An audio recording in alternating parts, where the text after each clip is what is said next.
Live, you guys. Kasa live. I can see Alex fighting the smile because of last week when I said every time I say live, he smiles. I can see him holding it back right now. He doesn't want that montage, you guys. He doesn't want the montage. Anyways, live. Welcome, everybody out there in YouTube, Facebook, Twitter land. Welcome. John Haymaker in the house today. We see you. Mallory, welcome. Kevin, Green-Eyed Lady, welcome, everyone. Kasa live this week. Let's get it going. Alex, hey, how are you? I'm tired. I don't know why, but I'm just super tired today. Yeah. Coffee. You're not much of a caffeine guy, are you? I am. I just can't have more than 2 cups a day or my heart starts doing weird things. So I have to. I does that too. I have my to cups are big. alternative sources of some sort of uppy up feeling. But I will say I'm looking forward to watching the Bengals tomorrow. So I'm not like a football fan or anything, but I did used to live in Cincinnati, and the only NFL football game I've ever gone to was Cincinnati Bengals versus Detroit Lions, and I think the Detroit Lions knocked our quarterback out. Somebody's quarterback got knocked out. That's all I remember. Anyway, go Cincy. It's full contact sport, so you know. Yeah. Helmets are a good source of harm reduction, though. Hey, yeah, what do you know? Yeah, what do you know? Good source of harm reduction right there. You know, but I don't know, man. Like, if you give everybody helmets, like, aren't we all just going to end up riding motorcycles and stuff? Hey, I'm not opposed. It's enabling. It's enabling motorcycles and physical contact sports. That's what it is.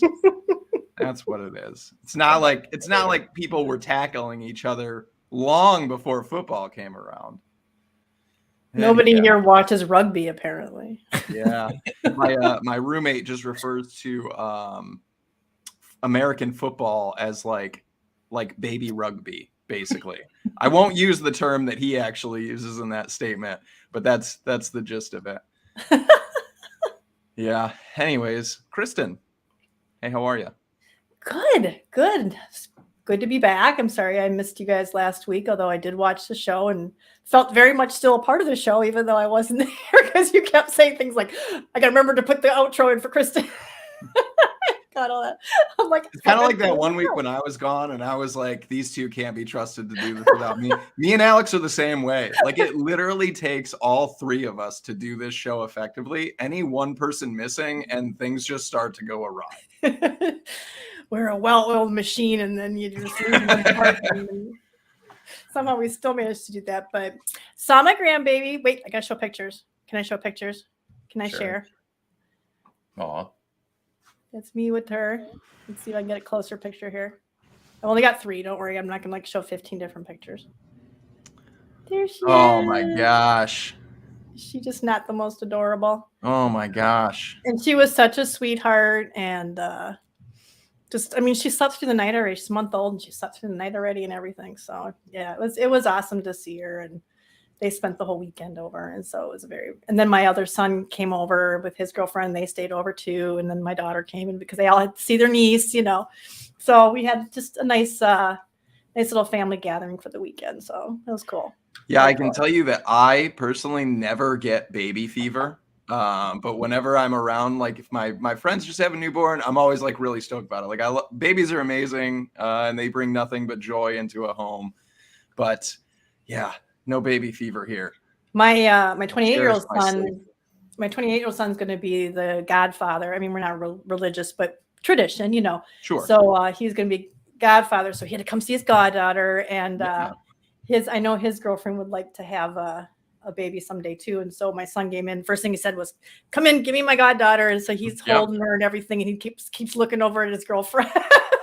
Yeah. It's just like, oh, do I see a wedding sometime in the future? Oh my. So yeah, I mean, but who has weddings before having babies anymore? I don't know. I don't know. But yeah, he had bad baby fever. It was so cute to see that. It was funny. I get it momentarily. Like when so my sister-in-law, they recently had kids, and it was the same way. Like brought the babies, got to see the babies, got to hold the babies. And like, while I have a baby, I have baby fever, you know? Yeah. But the minute I give it back, I'm like, okay, this is yours. Like, I've been here, I've done this. I cherish my sleep now. I don't miss getting peed and pooped and puked on and all. I of never those really thought things. babies were very cute and like other people's babies. But my granddaughter's pretty darn cute, I think. Yeah. Ian Thomas suggested, I like other people's babies because you can give them back. You know, she's kind of one of those little picture perfect babies. So it's Yeah. but that's just my opinion. Right. Yeah. Adorable baby for sure. How about All you? right. Yeah, my week has been actually pretty relaxing. I was able to catch up on some sleep. We had some warmer weather. I didn't have to endure the frozen tundra as much this week. So I got some sleep. It's been pretty nice. It's been pretty relaxing. So yeah, all in all, good week so far. My work in the winter is like whenever it's a double-edged sword. If it doesn't snow and we don't have poor weather, it's really good for my back, but it's really bad for my wallet. Vice versa, when we get a lot of snow and we have a lot of bad weather, horrible for my back, really good for my wallet. Right. I never have both. I never have a good back and a full wallet. That's what I'm aiming for. That's my everything in life for me. My goal is to just have a back that doesn't hurt and money in the bank. You know, ironically, and I know we have to move on because don't have a long day today, but ironically, same things for me because, you know, hourly. So when we have a lot of news that comes up and I have to do a lot of tweets and posts and stuff, and I'm sitting at that computer a lot longer, my back does not do good. Yeah, I mean, it's not the physical labor, but you know, sure. I'm like doing this all day today, so I apologize to everybody because it's been a long. My mom week deals with a lot of back pain. She's been in medical billing for years, and now she does administrative stuff for her college. So it's been all desk work. I mean, Alex relates to this as well. All desk work for, you know, the majority of her life, and she has horrible back problems because of it. And so she's at this point now where she's finally trying to do things like throughout her work day and stuff to stretch, get up, move around, do things because it's just gotten so bad. And ironically, when she first started working in medical billing, it was for a chiropractor. And she did chiropractic medical billing for a long time. And now she's like, I could sure use that chiropractor I used to work for. About seeing one. Yeah. So. All right. Well, that's enough about us. Let's get into some more important things. Alex, if you are ready.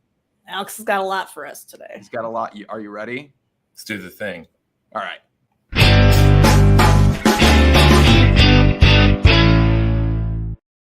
Got a lot for us this week. All right, Chief, whenever you are ready, let us know what we need to know. We need to keep our eyes and ears on right now. Yeah. Let's go to the map. Washington State, we still have one active engagement really for this, and that's going to be the tax bill.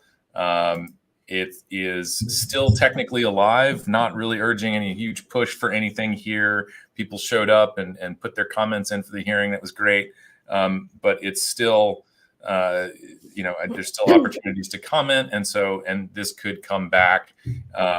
So I'm just noting that this is still alive in Washington State. And that is pretty much it for Washington State right now. Moving along, again, another bill that is still alive. Don't have an update as to what the next hearing will be or what the next step is going to be. But this will be Alaska's SB 45, which has been with us since 2021. A vapor tax, and they had the hearing on February 2nd. I believe that was heard and held. So no update as to what the next steps are. But if you live in Alaska, by all means, share your opinion with your lawmakers about taxing vapor products at 75% wholesale. Now, for the real big one here, we'll go to Hawaii.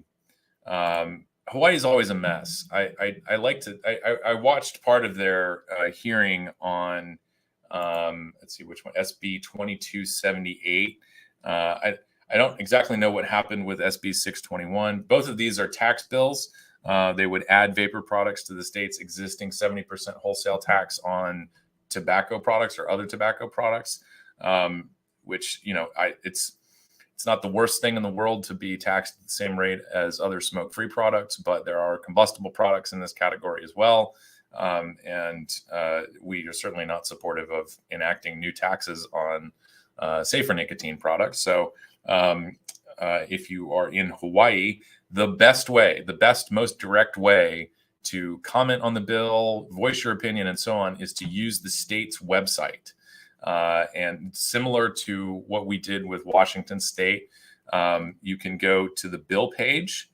And this was, if you want to submit written testimony, you have to have it in 24 hours before the hearing, but you can still comment on the bill even though the hearing has happened.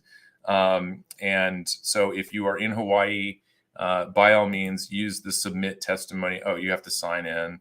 So let's see, I've got my account here. It's a free account. You don't have to end up doing jury duty or anything like that. You just are into the website.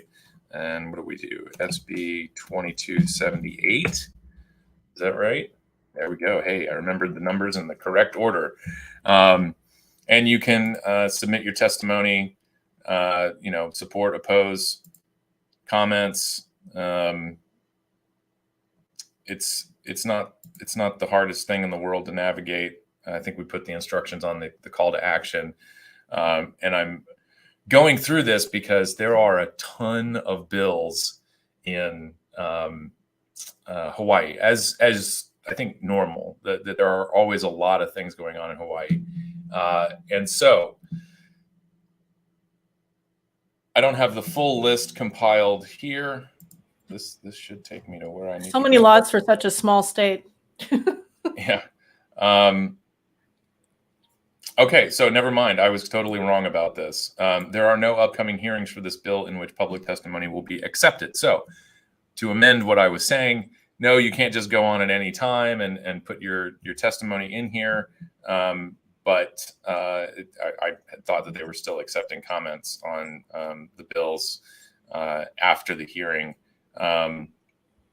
But the next hearing, usually bills go through 3 or 4 or 6 committees in Hawaii before they even get to like a floor vote. So there will likely be other opportunities for people to get involved. And like I said, I don't have the full list in front of me for all the bills, and I don't think it would be all that helpful to just run down all of the numbers. So I'm going to put together sort of a big all-encompassing kind of post about the 12 bills, including the 2 that we have up here, 12 bills in Hawaii that are of concern. And it'll be the same thing as what we had for these other 2, commenting using the state's website to either simply express your opposition to the bill and or include your written statement or written comments. And also for any of these bills that have an upcoming committee hearing, you can sign up to speak if you like. But a note that folks in the committee brought up, and generally this is how states like this done.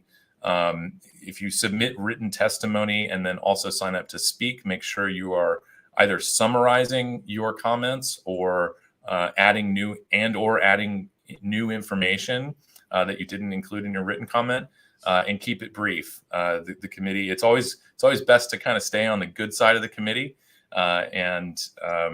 So keep it short. Everybody's time is valuable. And so that's that. Anyway, we'll have the post up with all of the Hawaii bills after the weekend, and folks in Hawaii can get engaged through the state's website. And that is Hawaii.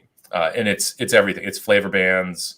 I think they're probably doing their own shipping ban. Hawaii and Alaska were sort of exempt from the USPS shipping restrictions. So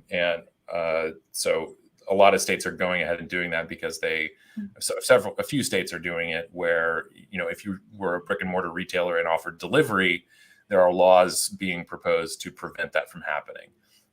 So yeah, we'll have more stuff up on Hawaii soon. Now I'm going to unshare my screen. There we go. Next on the list, Illinois has the Flavored Tobacco Ban Act, SB 3854. And a lot of these are going to be like this. Introduced and referred to committee. It's referred to the Senate Executive Committee. No hearing has been posted, so we don't have an engagement up for this just yet. We'll keep our powder dry until we need everybody to get engaged. So again, that's SB 3854 for those of you playing the home game, and that is the Flavored Tobacco Ban Act in Illinois. Iowa, I had some correspondence with the trade association folks on the ground in Iowa, and this is HF 98. This is a tax bill. This would include vapor products and alternative nicotine products, which is what they're using to define nicotine pouches. In the state's existing 50% tax on tobacco products. There was a subcommittee meeting on the 3rd of February. It's 3 people. They voted 2-1 to send it on to the full committee. There are apparently amendments in there. I wasn't able to find them, but we'll see what those amendments are. And again, we're not putting anything out about this, just kind of wanted to put it on your radar, just in case you're in Iowa. And the trade association folks have lobbyists working the bill. And so we'll see how far this goes. Hopefully it doesn't go much further. But if it does, we'll put something out. So that's Iowa, HF 98. Indiana is also looking at a flavor ban. HB 1379, I think we've mentioned that before. This is still sort of just languishing in limbo until it gets a committee hearing. Nothing scheduled that I could see on the website. But it has been introduced and referred to the House Public Policy Committee. So HB 1379 in Indiana, a flavor ban. Kentucky. This one's kind of interesting. It's a 40% wholesale tax. Basically, it folds vaping in with other tobacco products and such. I think it actually raises the tax a bit. This is HB 201. So I don't have an engagement up for this yet. But one of the things that I saw in the bill is they're removing the harm reduction language, which this is sort of, as far as I understand it, this is the original harm reduction language. In the government relations circles, when you say harm reduction language, it refers to those tax reductions that we've been seeing. So the 50% off for MRTP products, 25% off for probably the modified exposure product. I'm not sure how the language was a bit confusing there, but so that's sort of the new harm reduction language. The old harm reduction language is originally in statute in Kentucky, and I'm going to read it because it's not bad. And I don't know if this was in the 80s or 90s, but this has been around for decades. It's not a new bit of language. So here's the language that's being struck as part of this HB 201. The General Assembly recognizes that increasing taxes on tobacco products should reduce consumption and therefore result in healthier lifestyles for Kentuckians. The relative taxes on tobacco products proposed in this section reflect the growing data from scientific studies suggesting that although smokeless tobacco poses some risks, those health risks are significantly less than the risk posed by other forms of tobacco products. Moreover, the General Assembly acknowledges that some in the public health community recognize that tobacco harm reduction should be a complementary public health strategy regarding tobacco products. Taxing tobacco products according to relative risk is a rational tax policy and may well serve the public health goal of reducing smoking-related mortality and morbidity and lowering healthcare costs associated with tobacco-related disease. Not a new revelation. This has been in statute in the state of Kentucky for probably more than 10 years, before vaping was even a thing. Wow. And they're trying to remove this language. Trying to remove that. So there's a little bit of it's not whitewashing, but there's a little bit of historical adjustment going on here, or something like that.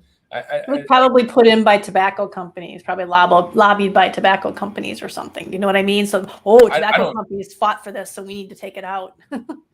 Well, that, and it just is not consistent with what they're doing to the tax scheme in Kentucky. They are raising the taxes.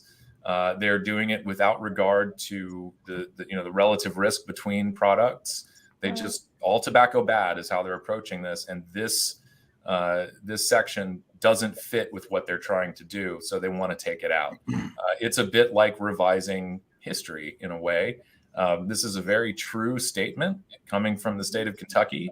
This should remain in statute, and other states should be adopting similar language.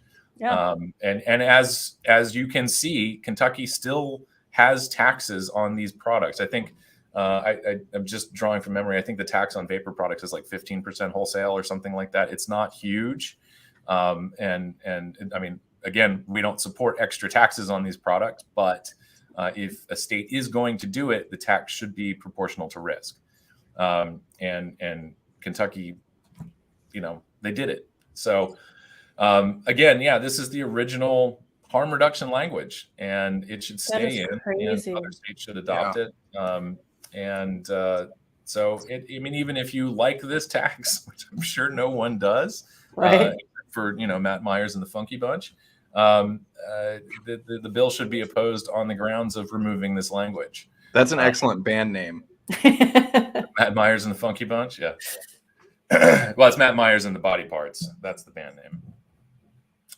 Anyway, so again, that is HB 201 in Kentucky. Haven't really spoken with anybody in Kentucky about this, so I'm not sure where everyone's at in terms of getting everybody engaged in this. But it is a tax hike. It is editing some of the history there, and should definitely be opposed. So, does Kentucky have a pretty active group for like vaping and stuff? Well, we've certainly got some people in Kentucky who've been doing things. Yeah. I don't have the strongest connections with everybody all over the country, but right. I was just curious because I know Tennessee is like. Yeah, Tennessee has always been very active and very effective. Is that where Dimitri is? And I think Kentucky also has some very motivated folks there. So we'll reach out and we'll see what's going on. And because they might not have caught on to that, because it's kind of a subtle thing if you're not paying attention. Well, no, I mean the tax hike for sure. Right. People are aware of this. I got this from a list that was compiled by people who are doing the work. So. Gotcha. Okay. It's on folks. It's on people's radar. Oh, good. But the nixing the harm reduction language to me was that's a step too far, and that's kind of twisting the knife a little bit. So anyway, moving right along. Hopefully, we'll come back to Kentucky with more information, and I got just a few more things here. So the other things on our radar. Minnesota HF 904 is a flavor ban. Again, this is carried over from 2021. I don't have an update. If Skip is in the house, she may be able to have some insight there for this bill. And I think there's another one in Minnesota for flavor bans. But anyway, Minnesota HF 904. Again, these are things we don't have an engagement up for yet, but we may in the near future. So. Mississippi SB 2062. This is a 15% wholesale tax. This would be new. Again, introduced and referred to the Senate Finance Committee. So nothing scheduled as of yet, and just putting it on everyone's radar. Maine. So there was some rescheduling that went on going into the weekend last week. I think we talked about that briefly. The hearing was held on February 9th. This is LD 1693. The other flavor ban bill in Maine, of course, is LD 1550. We have engagements up for both of these. Let's just go to the beautiful state of Maine here. Yes. So we've got both. We've got LD 1550 up on our site and LD 1693 still active, still worthy of your participation. And the hearing happened, wasn't great. I don't have an outcome on my notes here. But yeah, specifically with LD 1693, we're asking people to oppose Part D. There's other stuff in the bill. It's a big bill. So, other stuff, you don't necessarily need to kill the whole thing. Just amend out the parts that don't work. Okay, wait, hold on. I accidentally exited myself out. I got Mississippi. Which do you want me to do the Maine?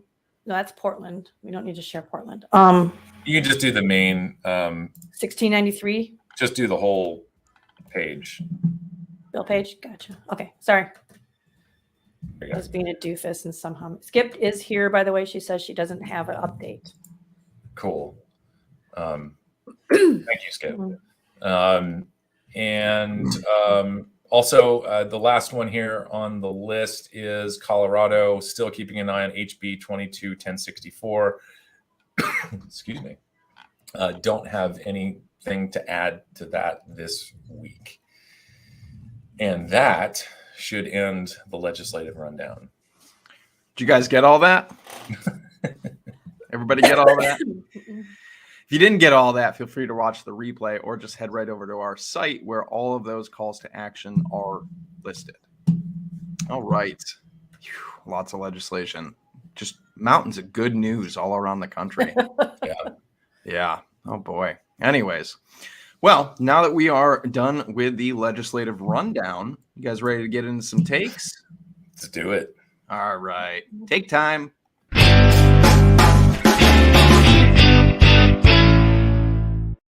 This is where we take the time to give figure out who's going first. Our hot take opinions on things, I guess. Yeah, I don't know who's going first. You want me to go first? Sure. I did put in the chat this morning, we need to figure out who goes first for take, and we just skimmed right over it. I didn't even see it. I didn't even see it either. Didn't even see it. I tried. So I had some technical difficulties while we were setting up this stream, and when I tried to share my screen, my computer froze. It was like, nope, not doing this. We're not having this today. So Alex is going to be my screen share operator for my take today. So that way, hopefully, my Mac doesn't freak out or anything like this. But we're gonna take a little trip to Australia. Going down under. This article is from Daily Mail, so take that or leave it as you will. But the story, there's more to this story, really. And the key focus is about prohibition. So Uber drivers, how rideshare drivers are brazenly cashing in on huge e-cigarette black market by making deliveries and sales to passengers from blinged out cars. Uber drivers caught selling illegal nicotine-based products. They were made illegal in October of 2020, I believe, in Australia. It says up at the top. I believe it was 2021. So last year. Basically, yeah, they Uber drivers, as far as this article states, are selling e-cigarettes, disposables mainly, out of their vehicles. They have a picture in here with like a menu that's kind of taped up, little QR thing you can scan to see what products they have, whether they're kept in the trunk or a glove box or in the front seat in a box, something like that. But either way, this is a good highlight that even though we make these products illegal and you can't sell them in stores, that prohibition does not necessarily work, and that these products are sold all over the place, whether that be via TikTok or Snapchat or some social media or right in the Uber that you get into. These products are widely available still, regardless of the laws that are placed against them. And it's a good highlight to show that prohibition around products like this does not work. If there's a demand for products such as these, which there is a massive demand for these products, that supply has to come from somewhere. And if that supply can't come from a legal regulated place like a vape shop or an online retailer, people will ultimately find this as a good way to supplement their income, especially people who, do not make much money doing Uber or things like that. This is a way that people find to supplement their income. And again, this is the result of prohibition. It does not make the products go away. It simply shifts the market from a legal retailer into the hands of everyday people. And this is not just something that we see with e-cigarettes. This is with drugs across the board. This is prohibition, and this is the result of that. And I believe there was another article recently, or I don't know how recent it was. Kristin shared it with me, highlighting the massive black market for tobacco in Australia. Australia has some of the highest taxes around cigarettes, I believe, in the world. It's pretty absurd how high the tax rates are for cigarettes in Australia, and this is just another example of that. So my take really ultimately is this is another result of prohibition, and prohibition does not work. Do you have any other takes on this one, Alex or Kristin? Because that's really my take here. It just doesn't work. That's pretty much what I said. Product illegal to sell doesn't mean that it stops getting sold, or that it just magically goes away, or that it resolves the issue. No, it tends to create more problems.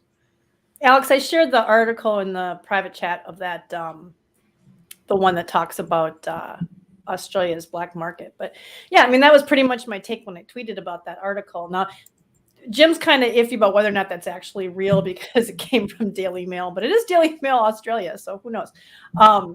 But either way, they have this whole attitude, when they were talking about doing all these things. In New Zealand, the same thing. They have the same problem. Oh my God, Mallory just said $50 to $60 a pack in Australian dollars. It's crazy. Yeah. Yet people are still smoking. But yeah, both Australia and New Zealand's been a little more relaxed with the vaping issue, but people are still pushing for more and more things. And the point is, prohibition isn't just all out bans. Prohibition can be like partial prohibition, I guess you call it. They're Alex, I think you gave a terminology for that. Or I read it somewhere else. Creeping prohibition, or there's also prohibition light. Yeah, where it's like most people wouldn't think of it as prohibition, when you put a big tax on something, or when you ban just flavors, or you require prescriptions. Like when you reduce access to a product for people, that's a form of prohibition. You're excluding a group of people who can no longer participate in this legal market, or their products are taken away as opposed to someone else's products. The products that you use are now like a flavor ban, for example. The products that you use have now been banned and made illegal, while some, maybe like tobacco flavored products, remain. People who do use those products don't necessarily suffer that prohibition, but people who don't use those products do. Right. So yeah, that's prohibition light, or like, you're talking about with the tax. For a lot of really low income people, that might as well be prohibition. It's a massive barrier to access for those products. So yeah, it's prohibition light.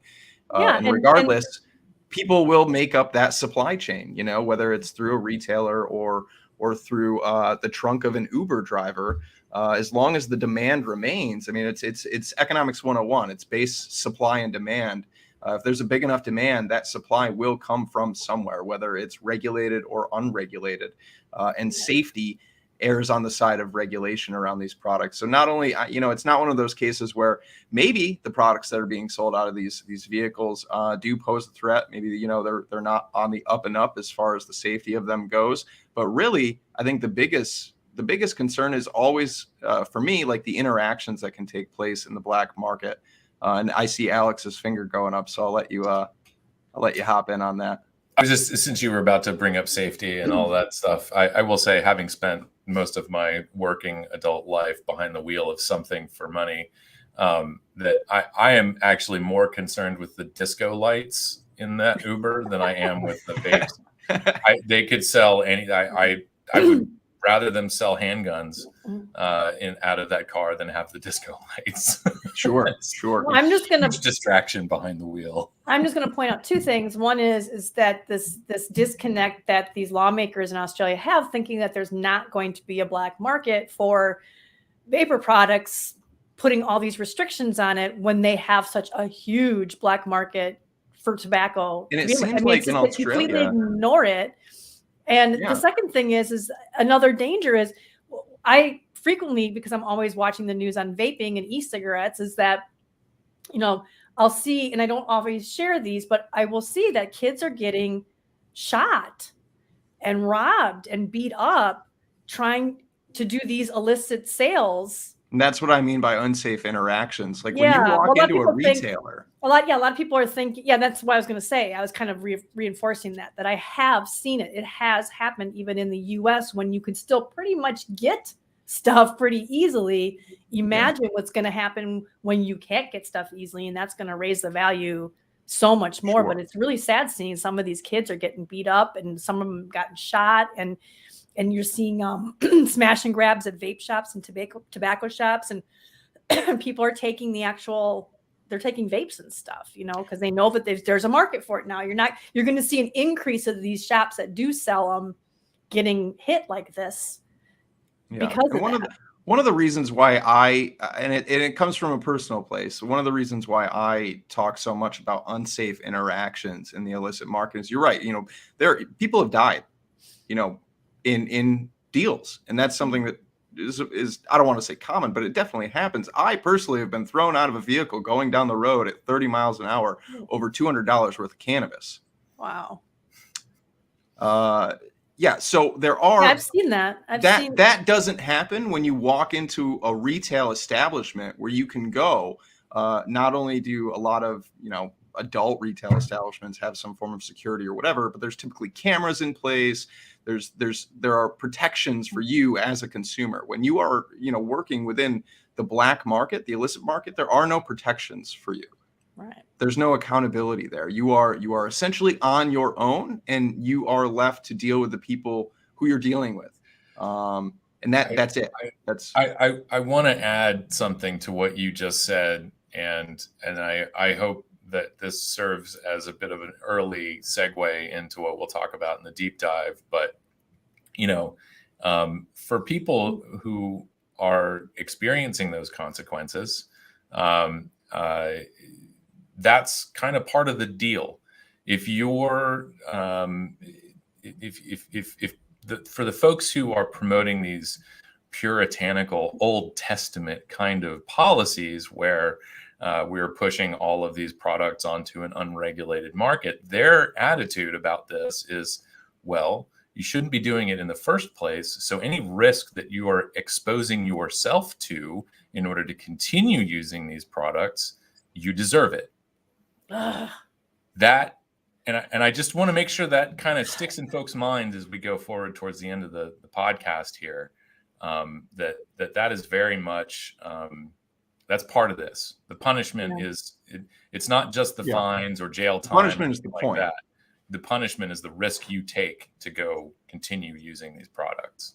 Right. Addie Tooney asks Assad, did you get to see the new grandbaby yet? You're gonna have to watch the beginning of the stream. I did show pictures in the beginning. Well, yeah.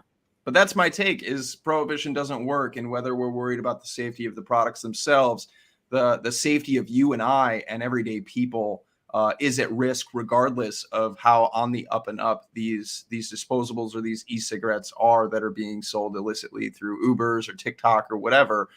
They could still be very high quality products, but the interactions that people are going to get into are not always safe.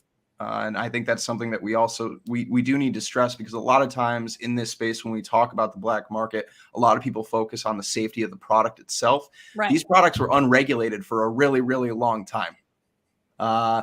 So again, I'm still concerned, yes, about the safety of the products. And that is a legitimate, valid concern. But my biggest concern is about the safety of the people who go into these interactions to get the products that they use to continue to remain smoke-free. Right. And that's, no one should be thrown out of a car going down the road at 30 miles an hour just so that way they can not smoke cigarettes. Well, we're talking about people are dying because of nicotine product, of nicotine vapes. I mean, these were teens who were selling nicotine vapes. Actually, I don't think the one they died, but the one I'm thinking with the nicotine. I mean, sometimes they're cannabis vapes, but I've seen them over nicotine vapes. I mean, we're talking about a legal product that people are dying from over because it's not because of these regulations. So yeah, I agree. Alex, why don't you go next? Because I know you'll probably do a lot of the intro and stuff for the deep dive, so that way you don't have to talk for a whole hour on your own. That will be a little buffer in between. And it fits here to take the completely opposite side of this discussion here. The UK is launching an independent review to look at tobacco health disparities, and a big part of this is looking into just how effective their stop smoking services have been at increasing people switching away from combustion. And indeed, it looks like, I think one of the quotes in here, if I can scroll down to, I didn't highlight it, but there was a really good point made about a particular stop smoking service. English councils managed to improve their local smoking cessation services in 2021, including specifically for marginalized populations, despite notable funding issues. So even with the headwind of not enough funding, just simply adding, I think, vapor products to their toolbox of things to recommend to people who smoke, they were able to increase smoking cessation rates. Yeah, do you know how much it costs the government to recommend that you visit a vape shop? Practically $0. I mean, I'm imagining it costs probably millions. Somebody's got to write the report, right? And then you got to walk it through the legislature, and nothing. I get nothing is whatever free. To sign something, and then somebody's got to, we need $30 million to do an ad campaign, and something else or whatever, and I'm sure it's very. I mean, the government can make a stick of gum exceedingly expensive. Sure, but you're right.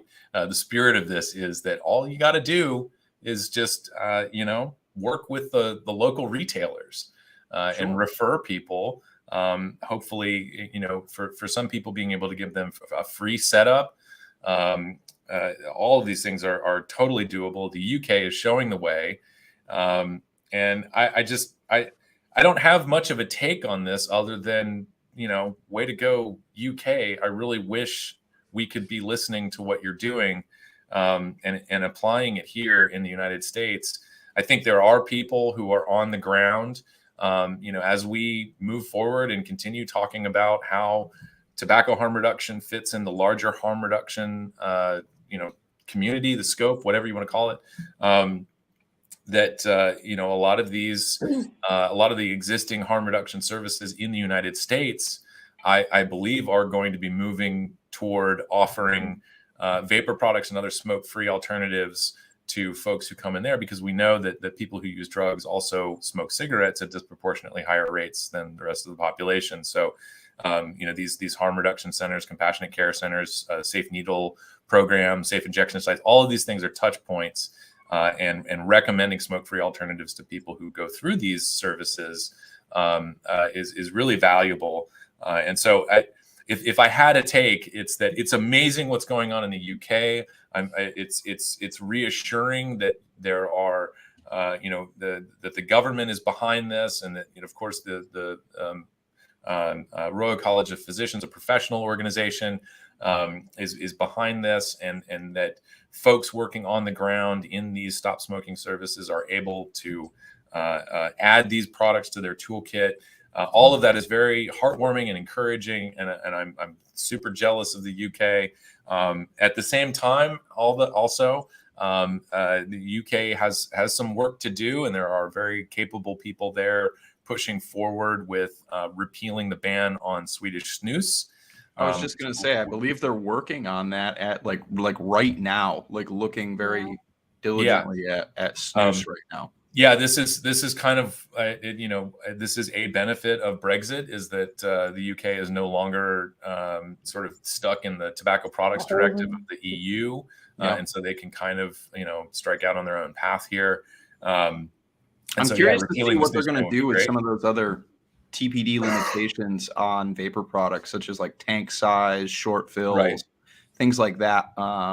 which really all too often are just unnecessary barriers for people, or additional steps.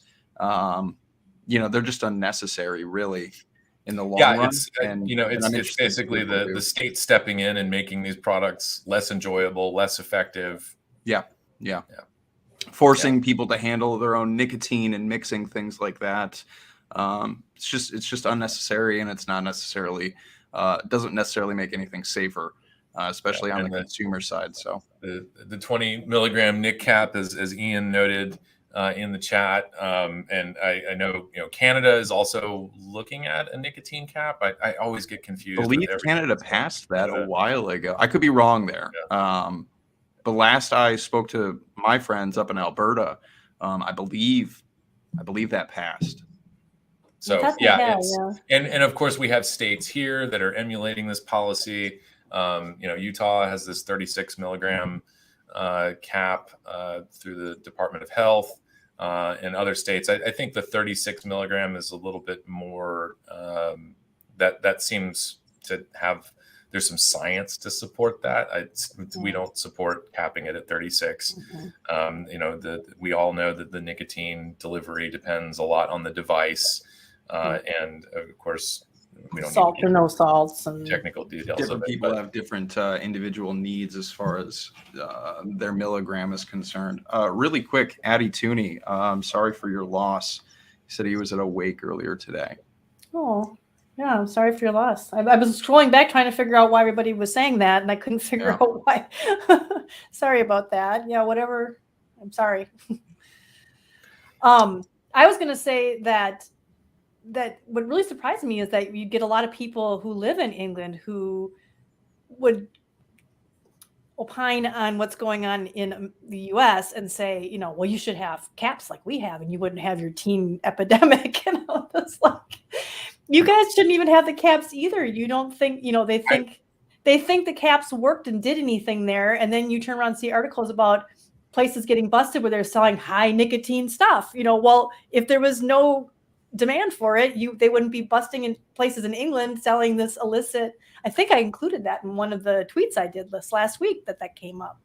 Yeah, and even I forget this gentleman's name all the time. I apologize, but there was someone from Public Health England he was interviewed as part of the CNBC hit piece that came out, I think in 20. I don't know if that was 2020, but it wasn't great.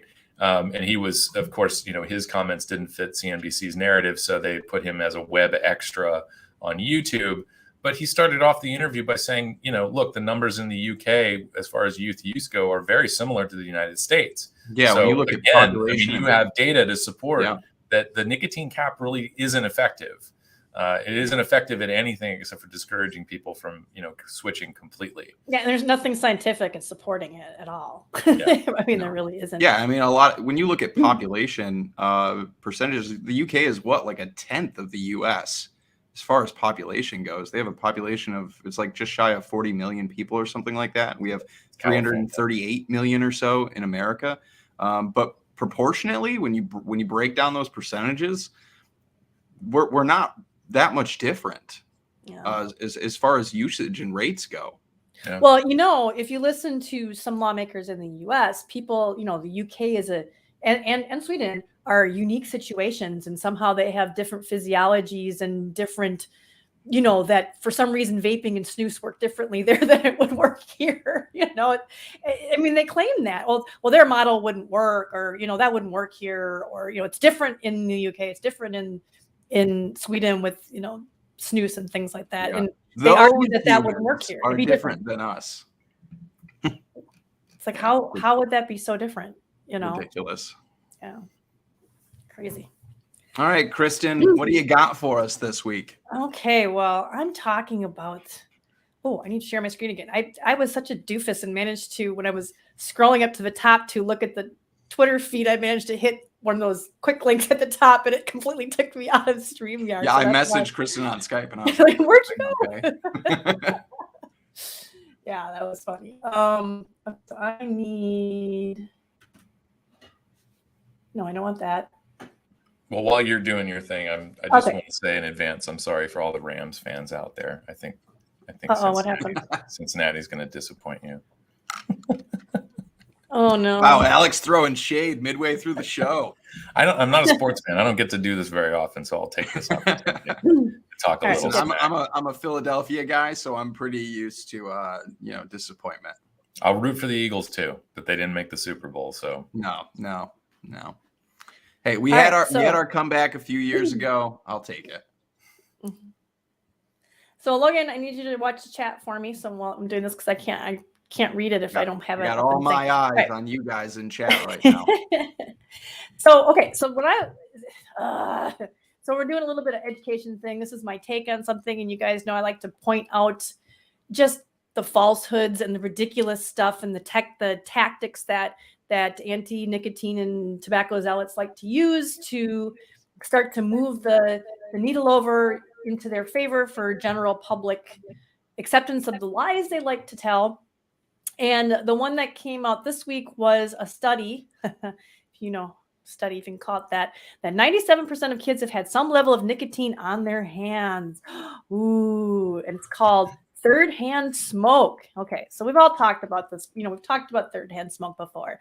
And you guys know that they've used this for vaping. Okay, they've said, well, they're putting this cloud out there and it settles on surfaces and that's going to have toxic chemicals in there, and kids are going to come around and put, kids and pets are going to get it on their paws and their hands and put it in their mouths and stuff like that.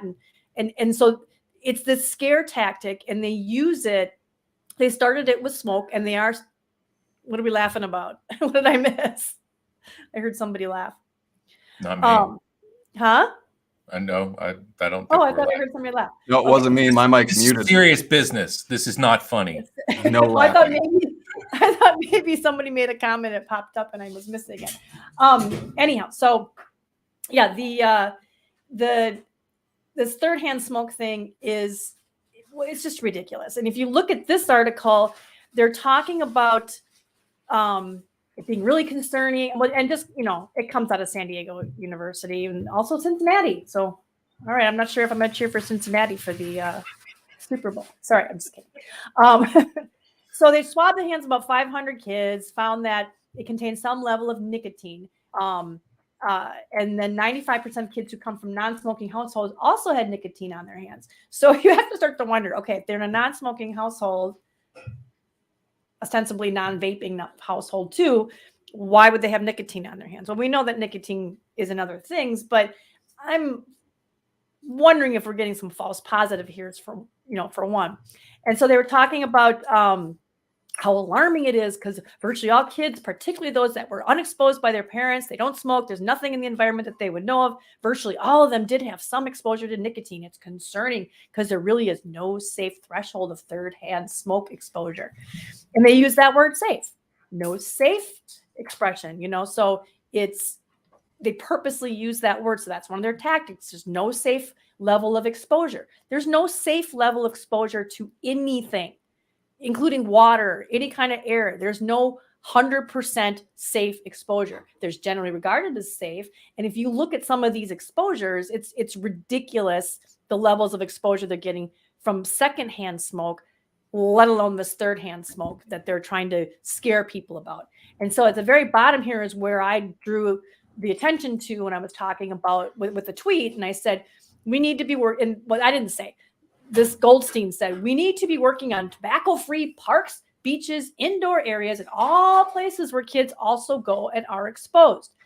There's not too many places kids don't go these days, I mean, where aren't the kids? Okay, so they're not in a strip club, hopefully, or whatever, but you've got far more places where kids are, far more places. I was going to make a comment about how expensive childcare is, and sometimes you just got to bring your kids to work. But that's legit. That's a real. Yeah. So most of these kids were 5 years of age in the study. It wasn't like they had control of their environments. It's where we as parents oftentimes allow them to be.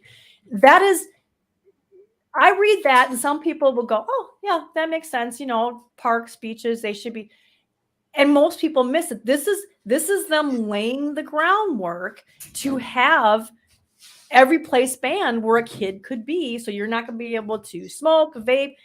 There's some places already, if you go to a park, you can't use chew or snooze. I mean, all tobacco use, whether it puts anything in the air, is prohibited. So this whole thing where, oh, we just want separate restaurant sections for, smokers and non-smokers. And back then people are like, well, you're going to be banning it everywhere.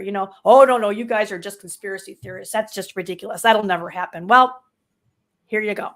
Dr. Brad Radu, sorry, I always say his name wrong.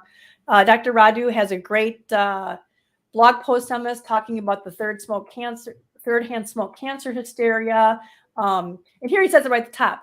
If you can measure it, it must be deadly. And they had done a thing. He's talking about, this is from 2010. Okay. So this is not a new thing that people are doing. And by along those lines, I have here a study that came out. This was done in Germany. Third-hand smoke can expose, let me X this up, can expose moviegoers to emissions of up to 10 cigarettes. Oh my God, third-hand smoke. I mean, talk about vilifying 10 cigarettes. 10 cigarettes. But if you get down into it, and I do have links in the blog notes that you can share into the chat for all of these, including the actual study. What it really comes down to is that, excuse me, that they measured the air of what it was like during movies, like before and then during, to see what happens to the level of contaminants and toxins and things like that in the movie theater. And they even went to a G-rated movie and an R-rated movie, figuring more adults would be in an R-rated movie, would that increase the level of toxins in the air. And because Germany had at this point had an indoor ban for so long, it had been like 15 years since anybody had been allowed to smoke in the theater. So they knew that if levels went up, it was because of the people coming in. They did interestingly rule out people secretly vaping in the movie theater. So that was good. But one thing that I found was they said, they were talking about one particular movie showing that each occupant in the movie theater inhaled 10.7 micrograms of benzene. Okay. And you're like, oh my God, and that's during the course of a 1.5, 2 hour movie, right? 10.7 UG, that's micrograms, right? Yeah. Well, here's the interesting thing. Benzene is found in the air from emissions from burning coal. This is from the EPA, burning coal and oil, gasoline service stations, and motor vehicle exhaust. So how many people stopped and got gas? How many people drove there? That they might have benzene on their clothes. So that was kind of crazy. And it was funny is, it says, I also found that from WHO, the World Health Organization, within the USA, the daily intake of ambient and indoor air for benzene has been calculated to range between 180 to 1,300 micrograms a day. And we're talking about 10.7 in the movie theater. And they go on in this article to talk about how scary it is that people are getting this, they're being exposed to this in the movie theater. And it's a tiny fraction of what you get just going to the movie theater. And that's how they blow this stuff out of proportion. And you get, so when you're talking about, I think I can stop sharing now. Hold on, let me go back to here. When you're talking about this kind of article and they're talking about third-hand smoke, and they also said it was people were getting exposed to toxins that would be found in about 1 to 10 cigarettes secondhand smoke.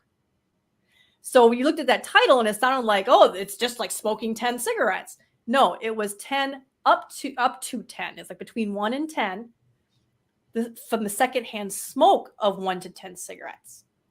And so we know how deadly is secondhand smoke. Well, that's been established. Well, no, it hasn't. The secondhand smoke, they just kind of made up a number saying, well, we don't really track it. We don't know how many people actually get sick because of secondhand smoke. And because then you had argon and all this other stuff that's been coming up lately. That's now they're like, oh, that's kind of causing lung cancer too. That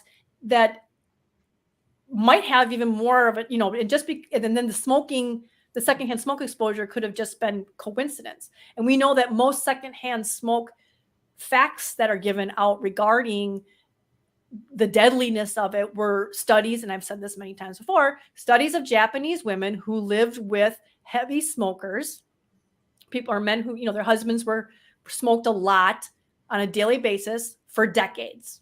So it's almost like they were, what's the term, being hotboxed for 30 years from cigarette smoke, and then they just took that and went, well, if that's the case, then a bartender in a big bar with smoke eaters who works there for a few hours a day for a couple of years has the same risks. So that's, they just said,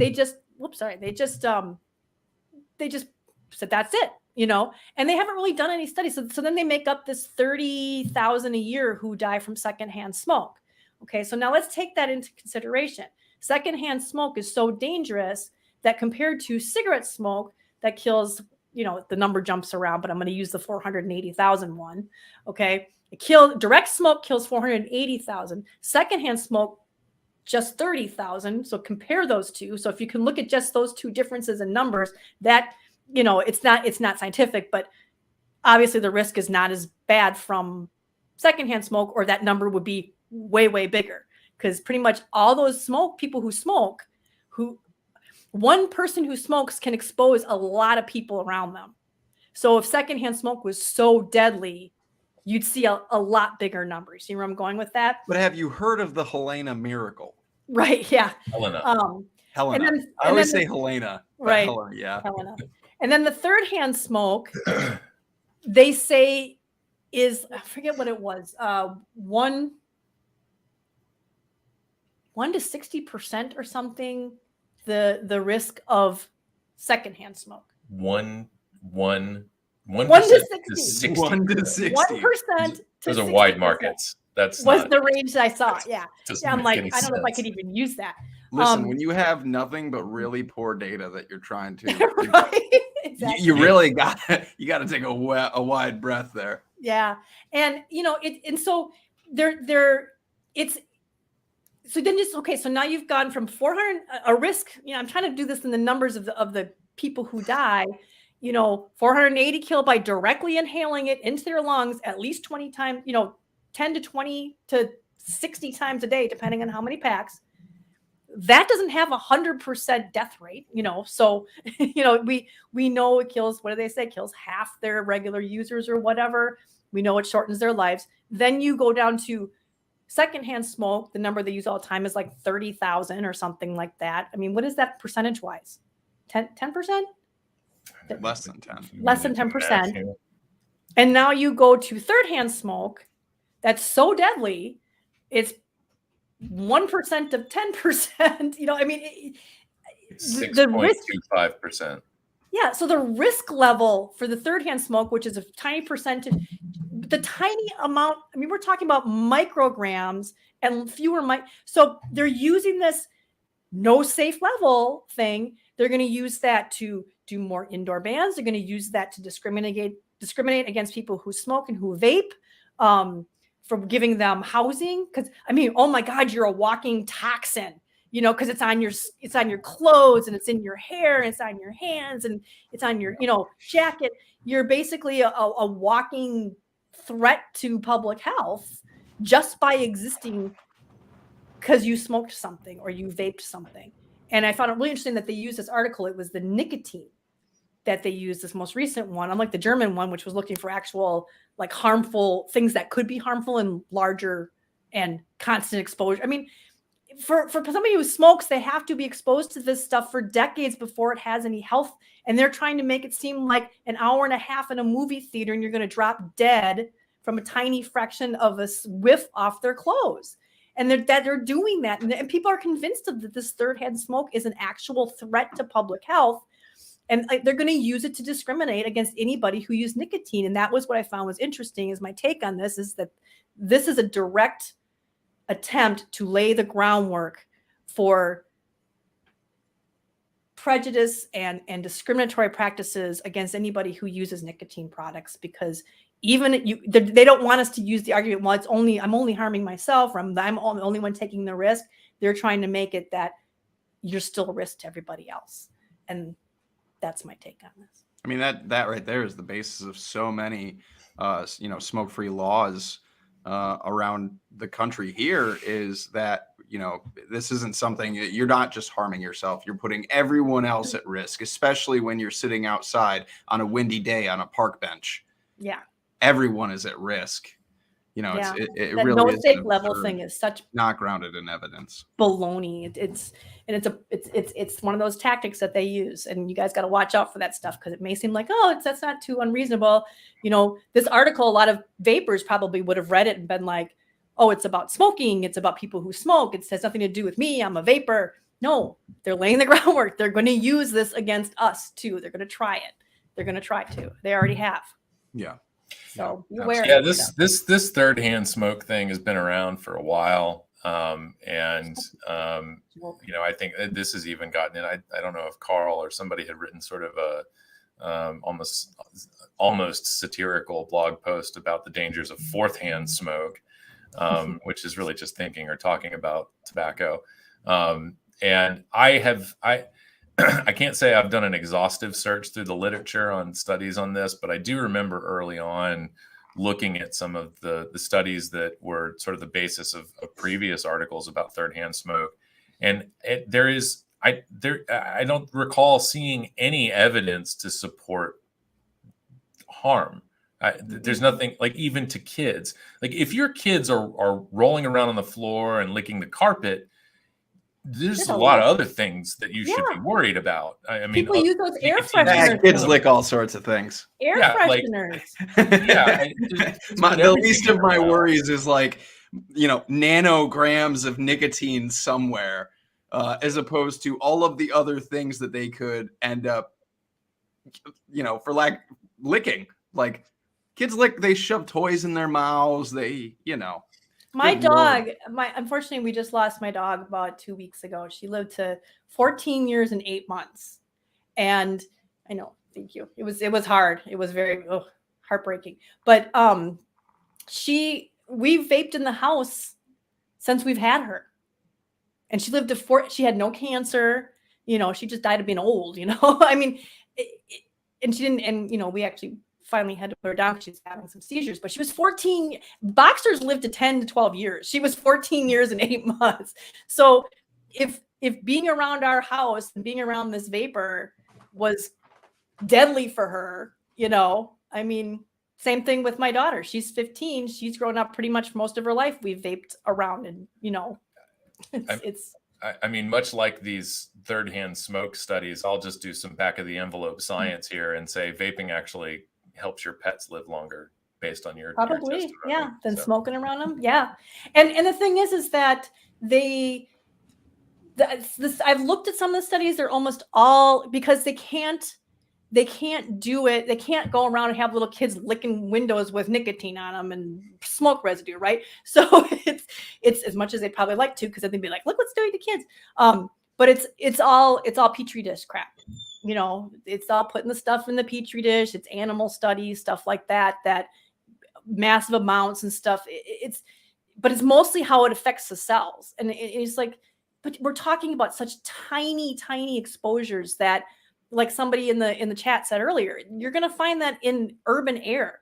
If it's like that meme I had for CASA that one time that had somebody sitting it was a picture of a bus stop with the exhaust coming out of the bus stop and billowing into the shelter thing right there. And I'm like, good thing that they banned vaping in this town, because people are getting more exposure to toxins just by walking around outside in any kind of urban area.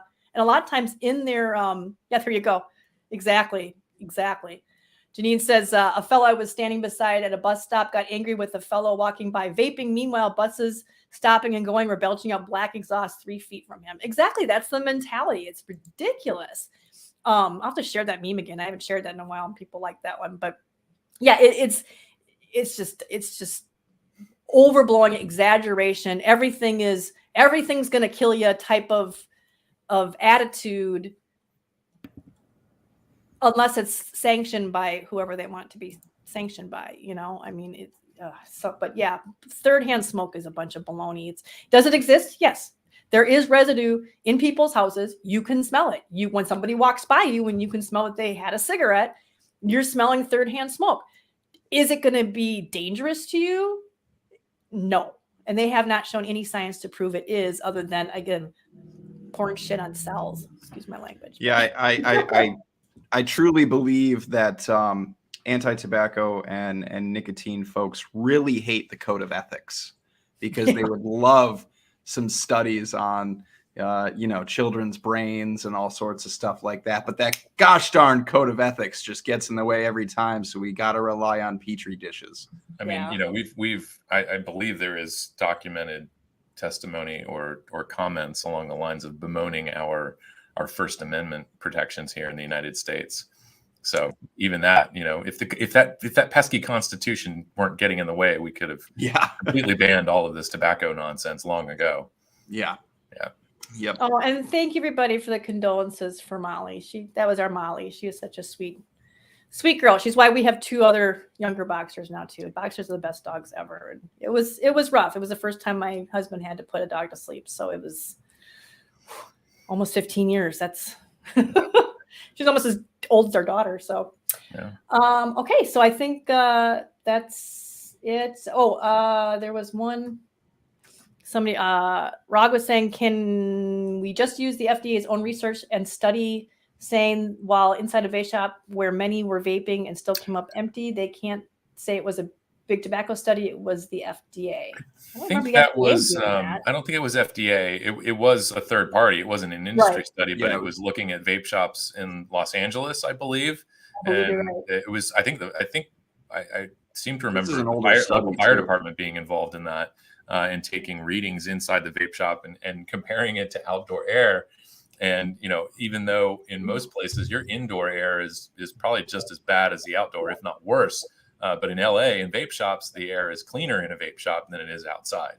And that's funny because that's the same study. There was another study where they got called out because they were saying, oh, we're finding all these contaminants in the vapor. And then later on, they were like, oh, wait, that's in the air. It was like, oh yeah, and that was a lab study, So but I mean, there is residue. I mean, I know, like in my car windows can get pretty bad. Sometimes after. I mean, it takes a long time, but I have the windshield.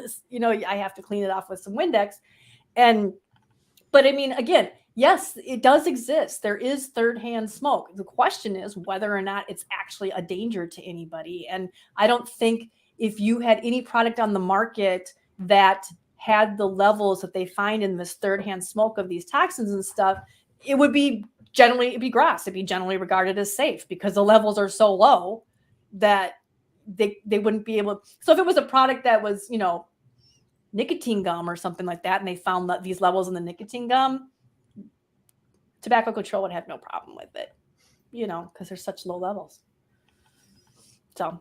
I know I have that particular study bookmarked, and I was looking for it really quick, but you guys, my bookmark folder is I know mine's bad. awful. Right here, an assessment of indoor air quality before, during, and after unrestricted use of e-cigarettes in a small room. This was May of 2015. So yeah, here it is. I believe this is that study. Are you posting it in chat? Oh, what are you doing? I can share it. I was just going to read the conclusions really quick, but I can absolutely share it. But let's see, copy. Why is that? You guys definitely check out Dr. Radu's post. Did you share the link to Dr. Radu's while I was talking? No, but I can also do that as well. I'll do it. Well, yeah, that's fine. You can do it, but I will definitely put it in the description on Monday when I do the description thing. And apparently last week I have to redo that because everything I did last Monday disappeared for some reason. So I apologize if people were looking for stuff while I was in last week's. It says here, our data indicate that exposure of bystanders to the chemicals in the exhaled e-cigarette aerosol at the levels measured within our study are below current regulatory standards that are used for workplaces or general indoor air quality. These findings support the conclusions of other researchers that have stated there is no apparent risk to bystanders from exhaled e-cigarette aerosols. It's very, very similar to the conclusions from a study that CASA helped to fund back in, was it 2012, 2013, Peering Through the Mist Yes. by Igor Burstin. So yeah, there's some foundational research into that as well. Which is wild. If there's no apparent risk to bystanders within a small room, poorly ventilated, whatever, lots of people vaping in it, I don't know how we get to this great risk of people sitting outside on park benches with fresh air and wind blowing. You don't. The only argument in favor, the only argument to support outdoor vaping or smoking or tobacco bans is simply, as part of it is, of course, what Kristin noted of demonizing people who use tobacco products, but also this idea that it's stranger danger is essentially what it comes down to, that seeing a stranger, a non-family member in a park smoking cigarettes might inspire an entire generation to become addicted to nicotine, which is that's not how it works. Or cigarette butts. They try to blame cigarette butts too. I mean, if you want to make a law about littering, like, fine, I get it. And I used to strip my butts when I smoked, because the cigarette butts are all over the place. They don't break down. It takes years to break down the filter material. So strip your butt, throw it in a trash can. The funny thing is that, but the funny thing is that they talk about how much litter, and I'm not downplaying. I mean, I've seen birds eating them and stuff. I mean, it is not good. And please, so do be courteous with your cigarette butts, and put them where they belong in the trash, and and then put them in the trash. My husband used to do that. I was constantly cleaning out cigarette butts out of his pockets when he threw them down the laundry. But so don't litter. But by the same token, they like to say how the cigarette butts fill landfills and stuff like that, and how it's horrible for kids. Well, then I had to laugh because I've had 3 kids. I've used disposable diapers. I looked them up, and that's why I switched to cloth diapers, because disposable diapers take up way more room. So kids are probably littering way more than smokers are. We should probably ban children. Right. Oh gosh.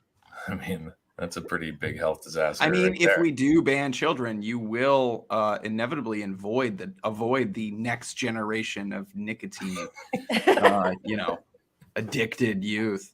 If there are no children to get addicted on nicotine, then boom, we've solved the problem. Like, they will use any argument to justify it, and the no safe level is one that they love going back to over and over again, and it's so hypocritical because nicotine gum there's no safe level of nicotine gum. There's no safe level of nicotine patches. There's no safe level. None of going to therapy isn't safe if you're getting in a car or walking. There's no safe level of going to get smoking cessation.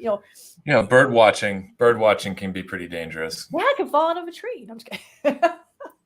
I mean, you could be attacked by a flock of seagulls. It's just a stupid argument. It's this whole no safe level, just a stupid argument. All right. Well, I know Kristin, you're gonna have to share that article because I can't find it. No, that's fine. I'll put it in the description on Monday, or I'll try to see if I can find it now. But yeah, I will share all my articles. But we can go ahead and do the deep dive because I know you've got things you got to get to. You got that. Are we ready? Has everyone donned their swimwear for this deep dive? Do it. Okay, let's do it.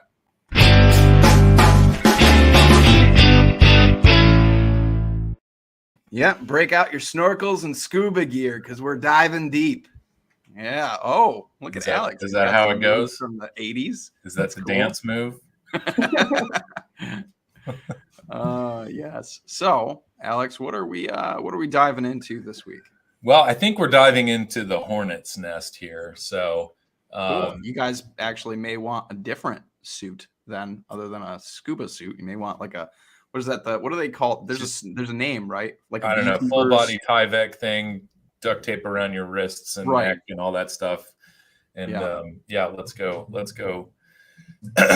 go deal with the bees. What do we got here? So for those who were paying attention to the Twitters, and probably, I think it was all over the place. The Biden administration, I guess this was an H8, or this is a SAMHSA grant. Yes. This is it. I got the page up here. So this is what everybody has been freaking out about. This $30 million allocated to harm reduction programs, which includes putting together, I believe, what people have been referring to as safe smoking kits. And in these kits, you have things like alcohol swabs and clean long stems. There's different names for them, and I'm trying to avoid, of course, the headline that was used here, but crack pipes, which can also be used to smoke other things, but we know them colloquially as crack pipes. And a lot of the outrage here was it is really kind of interesting to hear anybody honestly reacting to this. I mean, it's not surprising to hear from people in the more conservative side of things, bringing up arguments like you're just enabling people to continue using. This isn't making anything safer. When of course the reality is that these are safe gear is very much in the same vein as safe supply. We don't want anybody using drugs that have been adulterated with, higher potency chemicals or dangerous chemicals. Just look at if your only reference for this is the lung injuries that happened in 2019, that was very much a safe supply issue, consequences of an overregulated or prohibition type of environment.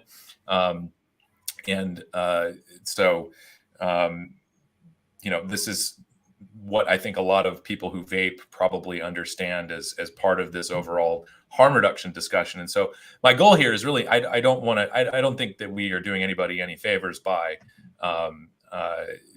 calling out people. This isn't kind of we don't need to, get crappy with folks here, but, I think the effort here and on, for our part, it has been to try to kind of bridge this gap between tobacco harm reduction and drugs harm reduction. And there are skeptics and people who are resistant on both sides. And I will say, as someone pointed out on Twitter last week, or maybe it was the week before, that from the very beginning, the folks in the drugs harm reduction space have excluded tobacco harm reduction. And generally speaking, among drugs, tobacco seems to be siloed off because of really just the behavior of tobacco companies. But nicotine, I think legality also plays a role in that as well. Yeah, it's legal. Yeah, it is a legal product. Immediate causes of concern, criminality. I think there are things that separate, tobacco from other drugs, and as far as harm reductionists are concerned, and they're valid points. But at the end of the day, we're asking the question here: who doesn't deserve harm reduction? Right. At the end of the day, we still are losing 8 million people globally a year to smoking-related death, disease, things like that. Nicotine in itself is a drug, and smoking combustible cigarettes is absolutely the most harmful delivery system of this drug. I understand the nuance here in the difference between, senses of urgency regarding people smoking tobacco and people injecting illicit street, whatever it is at this point, could be anything. Fentanyl is the biggest thing out in the market right now.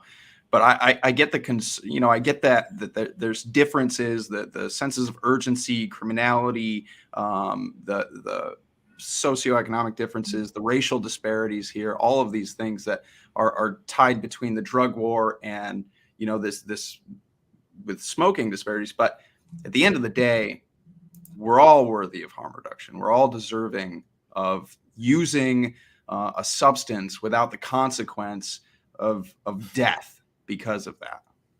Yeah, I might be jumping to a conclusion here, but I did want to share. I don't have the tweet lined up here, but Sheila Vicaria, I think did a really excellent job of. She's at My Harm Reduction on the Twitters, and I think she did a really good job of articulating this in actually a very brief thread. This is actually a very simple concept. But part of, and I will preface this by saying, if you've ever worked in a vape shop, I think you automatically can understand what I'm about to say and what Sheila explained. Yes, there is a benefit to providing clean, new smoking implements for people who use crack or methamphetamine or whatever you want to smoke. And what this does is, people will smoke these products out of anything they can get their hands on. Jon Stewart used to, one of his stand-up jokes a long time ago was, pushing back on the whole gateway theory about, marijuana leading to other drugs. And he said, look, if smoking pot is a gateway to anything, it's a gateway to carpentry. Because when we all started smoking pot, I had several friends who, it was sort of like who can build the best bong. Sure. What can you build a pipe out of? And that same kind of, I need to build something in order to smoke this product that goes through everything. Anything you can smoke, if it's a drug, especially if it's an illegal drug, people will, they will improvise and they will come up with smoking implements that aren't great for them. And so when you're talking about, especially glass pieces, people are cutting their lips and they're sharing it with people. They're spreading disease, just like the whole needle exchange programs. It's very important for people to have access to clean gear so they're not further spreading other communicable diseases. And that is absolutely in line with harm reduction principles. The other part about this that Sheila gets into in her tweet, thank you, Kristin, for putting that up, is that when we can bring people into a setting where they have access to safe supply and safe gear or clean gear, that's a touch point for social workers and for public health. And so what I was saying about the vape shop is I hope that we have all experienced that experience of walking into a vape shop and having a conversation with a knowledgeable person who can guide us through the products, guide us through the setup, ask and answer some questions for us about how much we smoke, what's the best liquid, what's the best nicotine concentration going to be, what kind of device is going to work well for me. That moment of just human to human, like we're both on the same level, man, and we can help each other out is very, very important. And so being able to use this safe supply of drugs and gear, bring people into this setting and have those human to human conversations with people means that folks who are taking advantage of that service are going to be more likely to seek help, to either quit using drugs altogether or learn how to use them in an adult way or in a responsible way, the whole setting thing. That is possible. We don't get that by continuing to alienate people and pushing them to margins of society. And so I think, absolutely, a lot of parallels here. There's really no difference in what's going on in the drug harm reduction space and what's going on in tobacco harm reduction, other than issues of legality, as you mentioned. Yeah. The first thing I want to point out about all of this is the media really chose to highlight this in particular, and reiterate the word crack pipe. They chose this for a reason, and that reason is racism. This is to drum up the crack crisis, if you will. And that's just blatantly obvious, I think, to anybody who's been paying attention. But that's really the reason why we chose to hone in on crack pipes. And funny enough, most of the articles that are coming out that use these stock images to show crack pipes, more often than not, those are methamphetamine pipes. Those are bowls. Crack pipes are more typically known as straights or straight pipes. A good word for people to use out there other than crack pipes is just clean pipes, or if you're knowledgeable enough to know the difference between these drugs and the pipes that people use them in, straights would be a good term. Crack is typically smoked out of a straight pipe with a mesh kind of filter in it, not a bowl. So when you see those bowls like that, and you go, "Oh, it's a crack pipe." No, it's most likely used for meth, not crack. But yeah, you're absolutely right. As far as preventing diseases like Hep C, HIV, blood to blood transmitted diseases because of sores, burns, cuts, people sharing these things. These smoking kits do also tend to provide mouthpieces as well, whether they're rubber hoses or something that goes over the end of it. So that way, if people are sharing the same pipe, they can at least avoid that by using their own mouthpiece. I don't see it talked about a lot, but I did not realize that another one is pathogens, bacteria that actually causes heart disease. Sure. Yeah. That surprised me. I have heard about the Hep C and the HIV, but I mean, you literally can there's bacteria that cause endo something or other. I'd have to look it up again, but it's a kind of heart disease that you can get from this bacteria that's getting passed around. Sure. Yeah. One of the things that really kind of sticks in my craw over all of this is that this $30 million for funding, we talked about safe smoking kits. Not only did HHS do a really quick about face because of basically this really quick smear campaign ran against people who use drugs and people who smoke crack, but that this funding is still going towards needle exchange programs. So this isn't a matter of distributing and funding, gear for people. This is particularly excluding people who smoke crack, and disproportionately higher. That tends to be our Black community.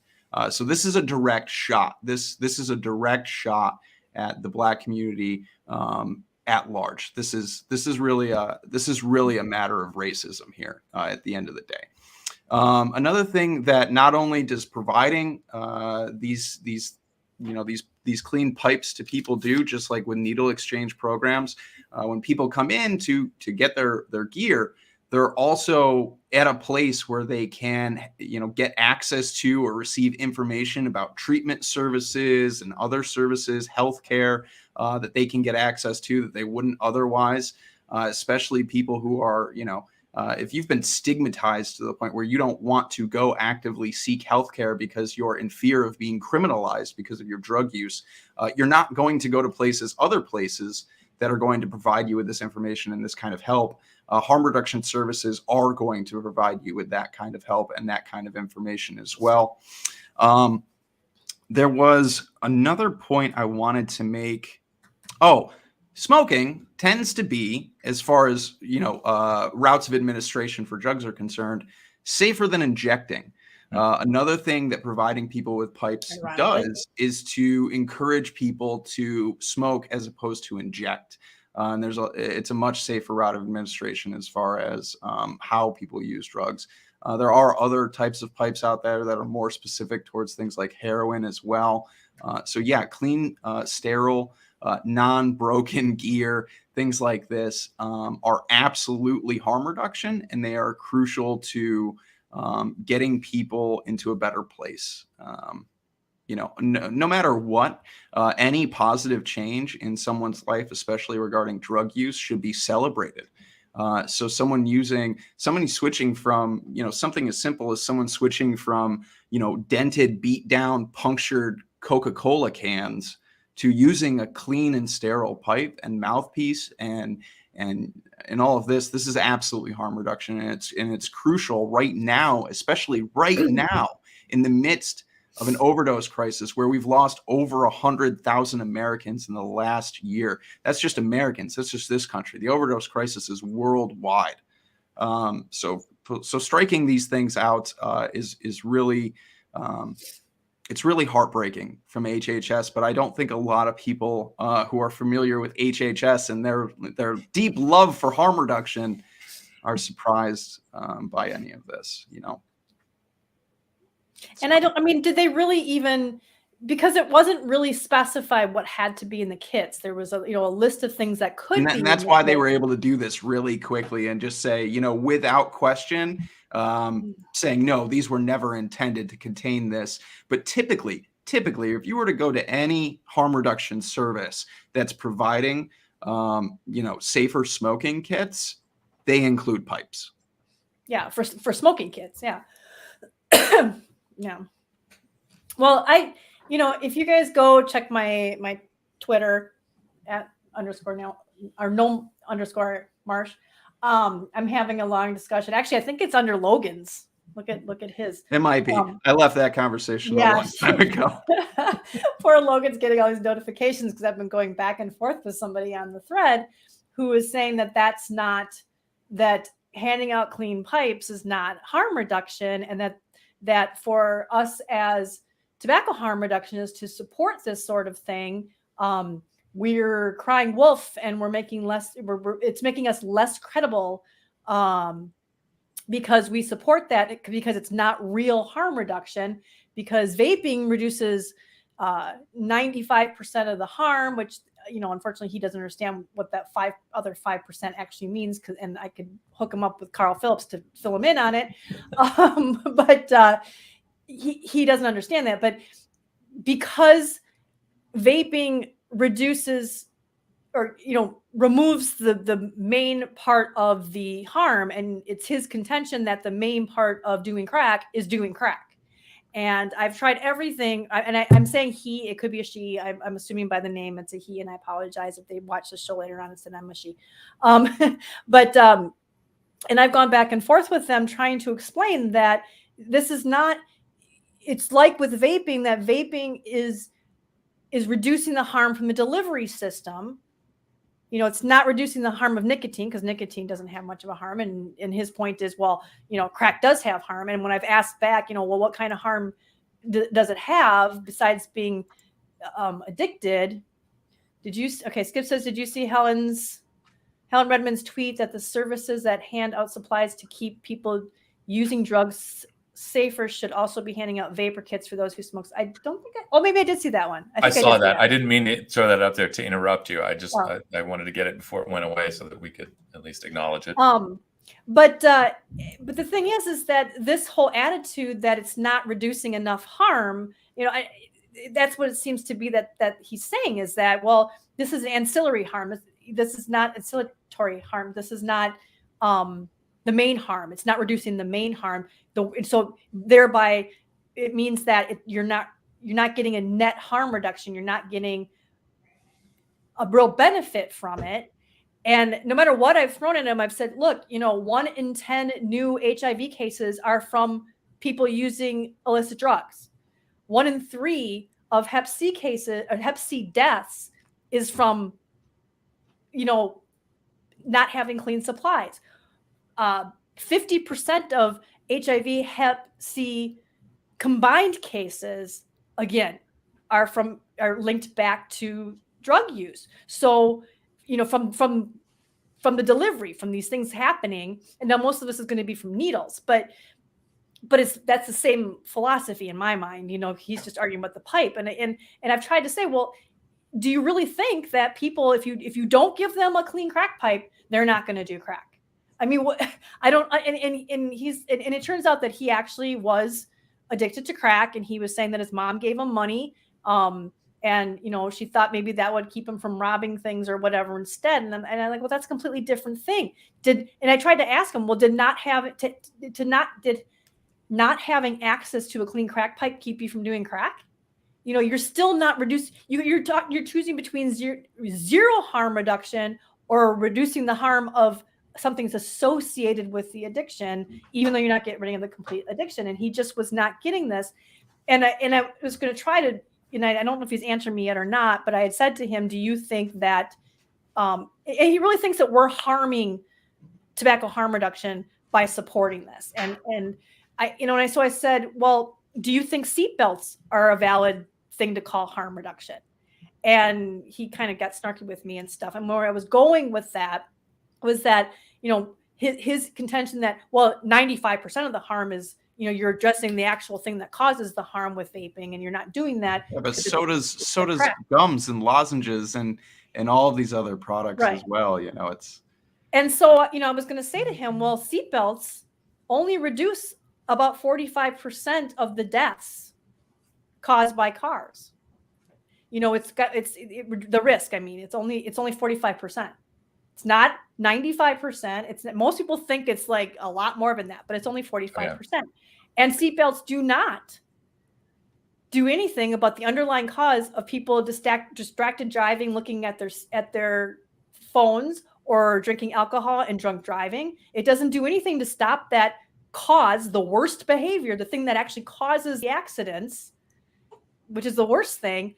It only addresses a side thing, you know, basically that you can help, you know, being flung from the car. You know, you could still die even with your seatbelt on, you know, but it takes one part of that and reduces the harm of that happening, but it doesn't stop the thing that's causing it. It's the same thing.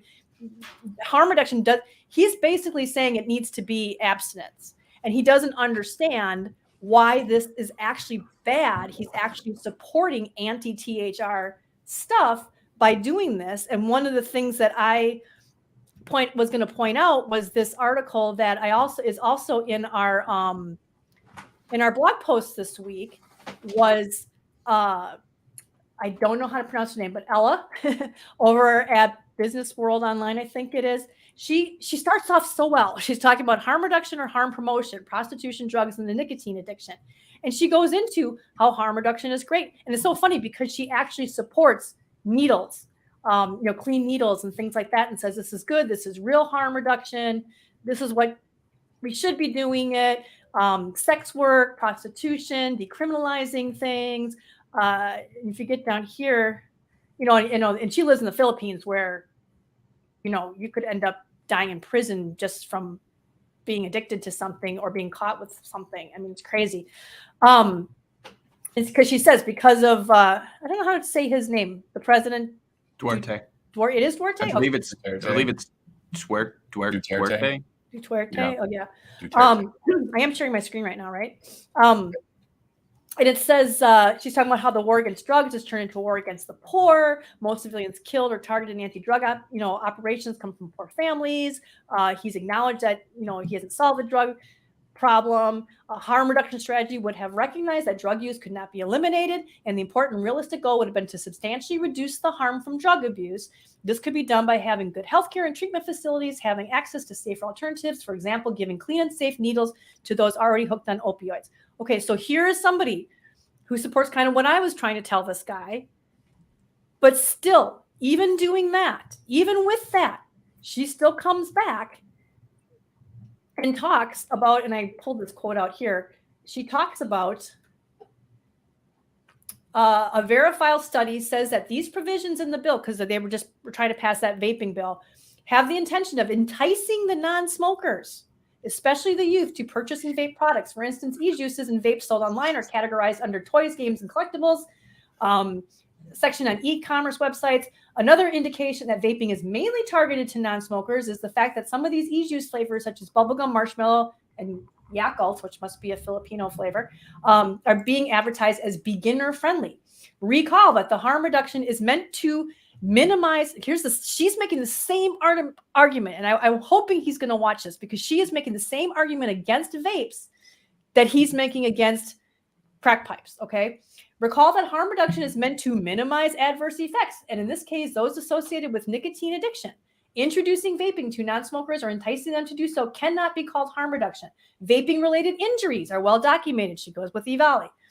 Yet legislators endorse vape use by relaxing the regulations. The vape bill is far from harm reduction for this strategy. It is the reason that medical associations want him to veto the bill. So she's essentially, even though she gets it all, she gets it with the drugs and the prostitution and all that kind of stuff, she still can't get it. She can't go there for vaping. And he needs to understand that. But every time,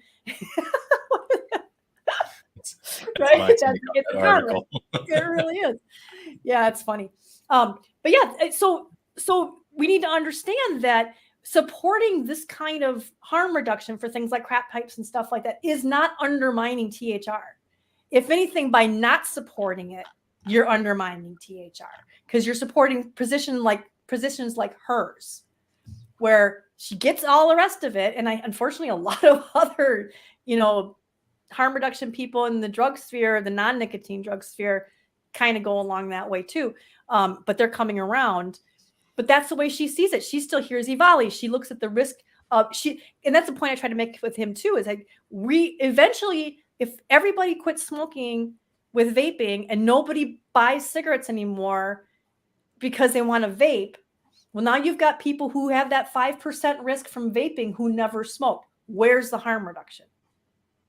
So he can't even make that argument. So to say that it's not real harm reduction is just ridiculous. It is harm reduction. You're reducing the harm of HIV, of Hep C, of heart disease. I something that you've said a lot, something that Kasa has said a lot is, we in advocating in support of tobacco harm reduction, we have to be careful about the arguments that we use, and a lot of times that particular observation is directed at using things like the CDC numbers about how many people die from smoking, or the effects of secondhand smoke. And what happens when we reference bad research or bad numbers or overblown numbers, however you want to look at it, we're validating that. And so to pick up that, those anti-drug arguments and this whole thing about addiction being the source of harm, it really is validating all the bad things they say about THR, and it's not helpful. So, I mean, to your point, it's actually, it's the other way around here. Not supporting this is doing the most damage. I think you've said that already, but the arguments that this person is presenting on Twitter are actually doing more damage to tobacco harm reduction.